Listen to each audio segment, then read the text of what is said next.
Welcome everyone, I am Arcblight and I want to talk to you today about Tribes of Midgard. This was a game I waited a long time to play, and on its release I sunk a decent amount of time into it until now, and now I'm ready to give a review of what the game offers and what my opinions are on whether or not it's worth buying.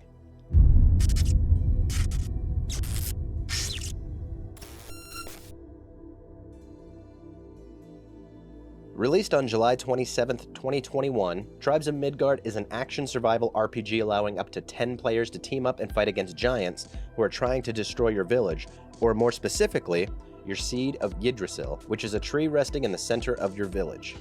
Cut down trees, mine ore, and gather materials from enemies that you slay to craft yourself better weapons and armor and even upgrade your town's defenses. Defeating enemies or just gathering materials will grant you souls, which is a universal currency for use in upgrading your vendors, repairing your gear, and much more. So let's talk about the specifics to the gameplay in Tribes of Midgard. So starting off in the game, you create your Viking. It's a very simple process that doesn't offer a ton of options, but that isn't an issue in the long run. In the main menu, you have two different types of game modes that you can select from. You can also check the shop to buy cosmetics and unlockables, which rotates its selection at different intervals. The first game mode is Saga. In this, you can matchmake to join a random group of players in a fresh world, continue from where you left off in a world, or team up with specific friends, or even just start a new solo journey. Once the game is started, you spawn near stones to the north of your village and begin exploring, fighting, and gathering materials. Doing certain tasks in Saga will unlock other classes and also some other starting equipment, such as a full set of armor and a sword, so you can start off the game with that full set of stuff instead of starting naked as you normally would. As you run around, you can find and activate teleportation spots, which allow you to freely fast travel to any other unlocked teleportation area, including your village, free of cost. The world is randomly generated each time you start a new world, but the village will always have the same vendors and the same layout. As you play, time will move along, and eventually it will become nighttime. At night, your town is attacked by hell things and will need to be defended by you and the other players. Your seed of Yggdrasil has a life bar on the top right of the screen, and you can spend souls on it to replenish this. Once the night is over, you are free to go and explore and gather materials again. Some nights will have a blood moon, and will have stronger hell things to face. Once the blood moon is successfully survived though, your next night will contain no hell things to fend off. The world contains different biomes, which have stronger enemies and may require potions to survive in the weather conditions. The winter biomes require cold-proof elixirs to stave off the cold that will eventually start deteriorating your health. The desert biome requires heat-proof elixirs, which kinda does a similar thing.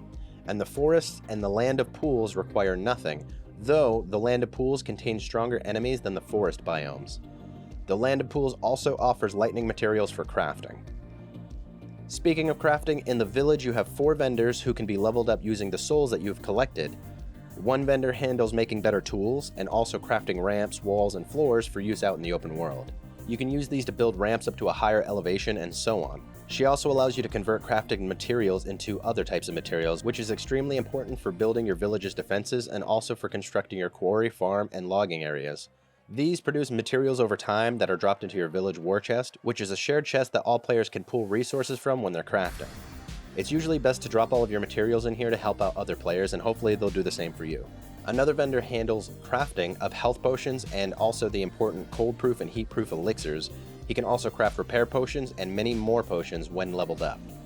The next vendor is a blacksmith who can craft various weapons for you. A lot of weapons will have differing levels that you will have to have crafted the previous versions of to have access to. For example, you will need a Serpent Tongue level 1 made to be able to craft the Serpent Tongue 2, and so on with the other weapons.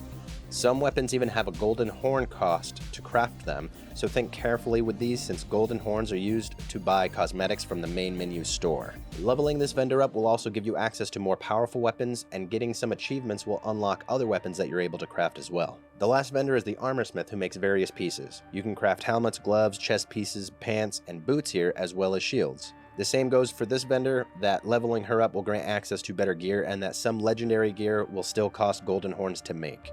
Through defeating creatures, gathering materials, and finding fast travel locations, you'll level up, and with your first level you'll be able to choose one of the 9 classes, though when you first start the game, you're only going to have access to 2 of these. You will need to complete certain achievements to unlock the other classes. Each level after that you'll get a skill point which you can spend on your class's skill tree, and different classes specialize in different weapons or different elemental buffs and special skills such as throwing a shield and so on. Play around with the different classes to find out what fits your playstyle. As you play the game, after a few days, a Jotun will arrive, basically a big giant that will be one of 4 variations: a lightning giant, a fire giant, an ice giant, or a shadow giant. You don't always have to find the location of the giant right away, but it's definitely good to find the giant before it reaches your village. They will normally take a few days to get that close, but they have a lot of health, they deal a lot of damage, and so they can take a while to defeat. And once they're already at your village, they can destroy your tree relatively quickly, so it's best to get them before they get there. Once they're defeated, they will drop a lot of souls and unique materials used to craft legendary gear. The legendary gear is the gear that costs a golden horn to be able to craft. The next giant is always stronger than the previous one, so having weapons that are effective against them can be crucial. For example, an ice weapon is effective against the fire giant, a lightning weapon is effective against the shadow giant, and so on. When a giant is defeated, you will also get a golden horn, and once the first giant is felled, you will also have access to the Bifrost, which is a crystal structure nearby to your village. You can use this to leave the game permanently and keep whatever golden horns that you've acquired, or you can keep playing if you want to defeat more giants and get more achievements. If you die in the game, you will spawn back at the starting stone area, and all of your equipment will be left on the ground where you died. You can run back there and collect your loot, but if you take too long, it may disappear. If your seed of Yggdrasil dies, it's game over, and you will lose any golden horns that you've acquired, and you'll need to start a new game altogether. As you progress through the game, you can find a bridge that you will need a lot of materials to construct, and once you've constructed it, it will lead you to an area with stronger enemies, and also to a portal where you can face the biggest threat in the game, Fenrir. Once he is defeated, you will gain some unique materials, and if you defeat him enough, you will unlock some additional achievements. A typical game will usually last 11 or so days, depending on how well people play, and when they all decide to call it quits. There isn't a major point to try to hold out for more than 15 days or so for a usual game, since the game will get increasingly difficult, and you risk failure and losing all of your golden horns. Though I'm sure there's some people out there that push even further than that plenty of times. The other game mode is called Survival, and you can play this solo, or bring friends along with this mode as well. When you create this game, you will be able to change the difficulty settings for enemies, how much materials you gain from gathering, and so many more options. It's a great place to experiment with the game and learn the flow of things at your own pace. There is an achievement here to survive for 100 days, so with this mode, there can be a lot more longevity to your playing. But besides those options and settings, the game plays almost exactly the same as it does in Sagas mode, though there are more achievements and progress that can come from the Sagas mode as opposed to Survival.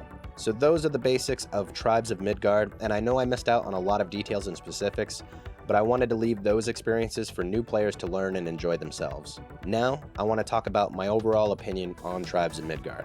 So when I heard about this game, I was really excited about this. I'm a huge fan of action RPG games, Path of Exile, Diablo, and so on. So I was really excited to try this out. When it comes to survival games, I usually get a bit hesitant because with some games where you have to consume a lot of food, drink a lot of water, and so on, it gets a little overwhelming with all the things you have to micromanage. So with this game, I was a little nervous, but also still really excited. And then when I tried it, the first day that I tried it, it was kind of stressful because there's a lot of things coming at you. There's a lot of managing that you have to do, and it seemed extremely difficult to get the grasp of. But after playing for a few hours and understanding the game at deeper and deeper levels, it actually grew on me quite a bit. I got really addicted to this. I was hitting up all my friends to get together and play this, and the more that I played, the more I enjoyed the game. So I'm hoping a lot of other people are going to find that love of the game as well if they're interested in checking this out. There are a lot of cosmetics in the game, which I'm totally excited about because you can play a game, you get golden horns depending on how well you do and when you leave. And so every day or every week or whatever, when you get back on, you can check the store, see if there's new items, make your character look pretty cool just cosmetic wise. And that part of it can be really exciting and keep you wanting to play more and more. I wish there was a little bit more items, but the game also just came out, so I'm sure over time when the other seasons come out, they're going to have a lot more things to offer. They're going to have more pets, they're going to have more cosmetics, they might even have more skills or classes for all I know. We'll have to wait and see. But overall, I am just thoroughly impressed with this game, and I'm definitely going to play more and more of this anytime that my friends can all get together. I hope you guys give this game a chance, or at least just check out a few streams of it to see if the gameplay is something that is interesting to you. And as always, everybody, thanks for watching.